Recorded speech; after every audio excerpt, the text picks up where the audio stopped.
Alright, so in this video I wanted to talk about the Hydrasynth. We've got 3 oscillators here and we've got 2 filters. We've got 5 LFOs that can step sequence. So that's essentially 5 individual sequences on 3 oscillators.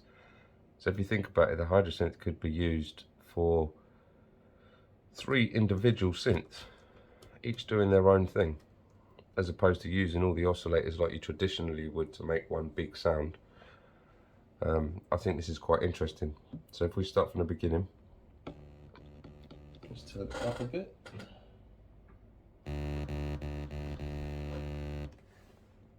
And we say, what's that? Okay, all right, and we say, let's take filter 1 and put it on oscillator 1. And then let's go to the envelope amount, whack it on full. Stick BPM on. And loop. It's going to loop forever now. I think we'll have that.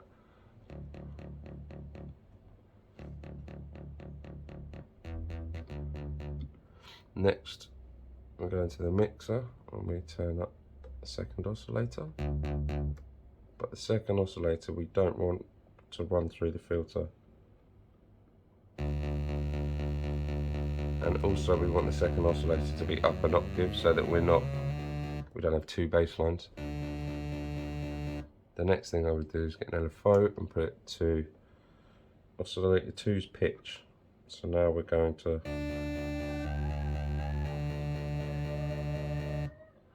step sequence it. So if we go to LFO 1, you can see I've already put it on step. So now we're going to make sure semi-lock is on, make sure BPM sync is on, go to edit step, and all I'm going to do is I'm going to change the third one, the 4th step to +3, and then I'm going to make sure there's only 4 steps.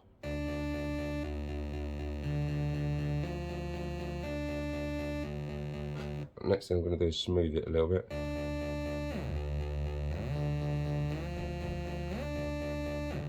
Gives the impression that that one's kind of got legato. And then let's put a wave stack on the second oscillator.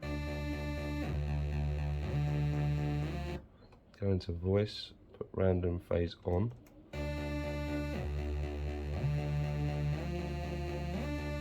And then I like to muck around with the second oscillator's waveform.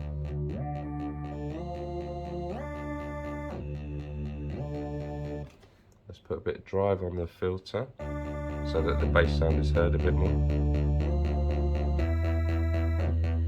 Right, so now we've got 2 going. Let's get the third one in a mix. And let's control the third one with, again, a looping envelope. But we don't want it consistent. So I've got envelope 4 onto oscillator 3's volume. And let's go into envelope 4.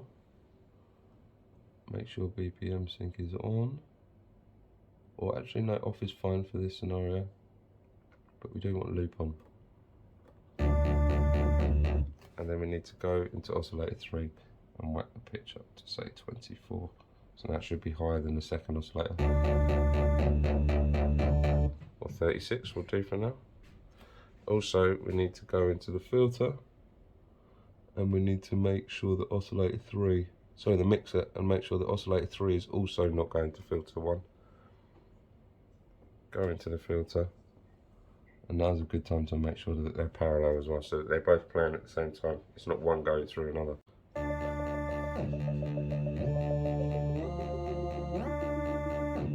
You could chord these as well if you needed to.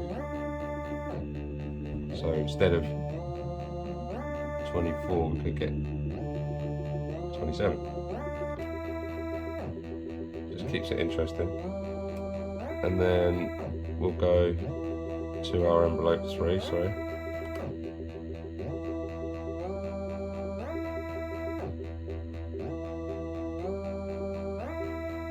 I think it's quite important to have one that's not synced.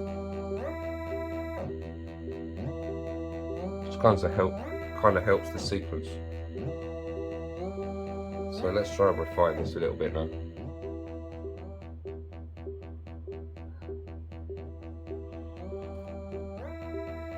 Just get the levels right. And then let's start putting some effects on. So for the first oscillator, which is our bass one,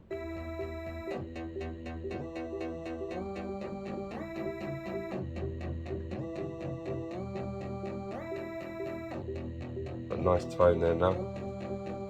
The second oscillator doesn't sound great.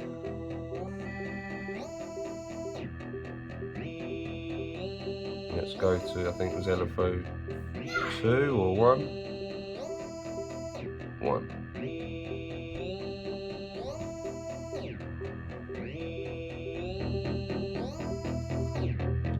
Okay, so now let's start adding some effects, which will sort of blend it all together.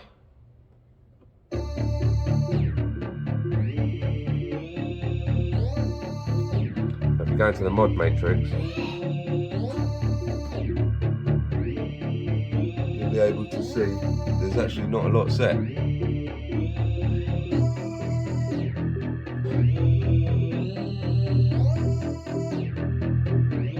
Let's go into our mixer. Can't really hear oscillator 3, so yeah, that's fine. Let's go into envelope 3.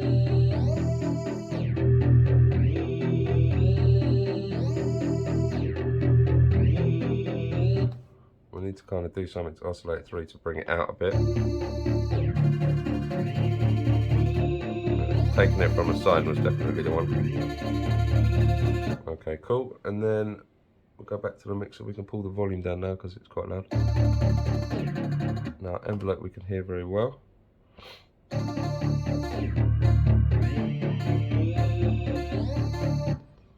back into the mod matrix, pull down the amount that is pulling the volume up.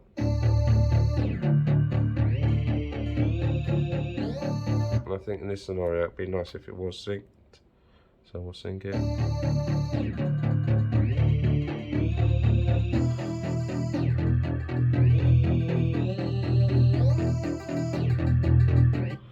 And then from there we could get, let's say, LFO 5, and let's pan the third oscillator. So LFO 5 to mixer. Find the panning of oscillator 3.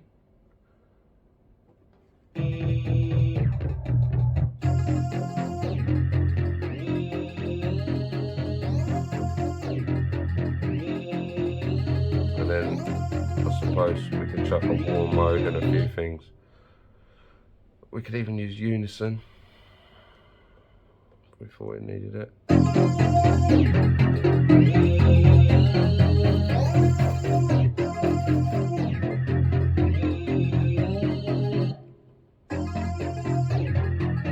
Random phase is good to have off because you're not going to hear the sort of whoop at the beginning of the sound. And a little bit of stereo width. And again, I'm going to turn the volume down.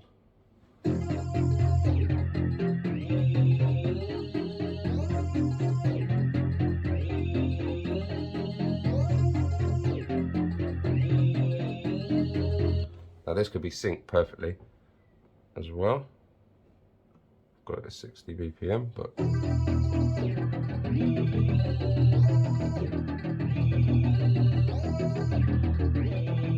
and I suppose we've got LFO 1 doing oscillator 2's pitch, so we could sorry, bring this down so it's slower.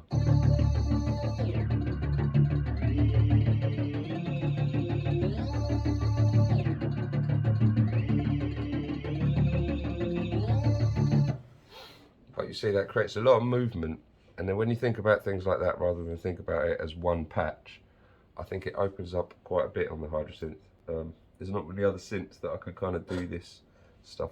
The mixers, the panning is all very interesting, and it kind of leads me down a different path than I would normally take. I wouldn't normally get a 3 oscillator synth and start thinking about pitching them individually in order to create maybe something bigger than the sum of the parts. That's it. Thanks for your time.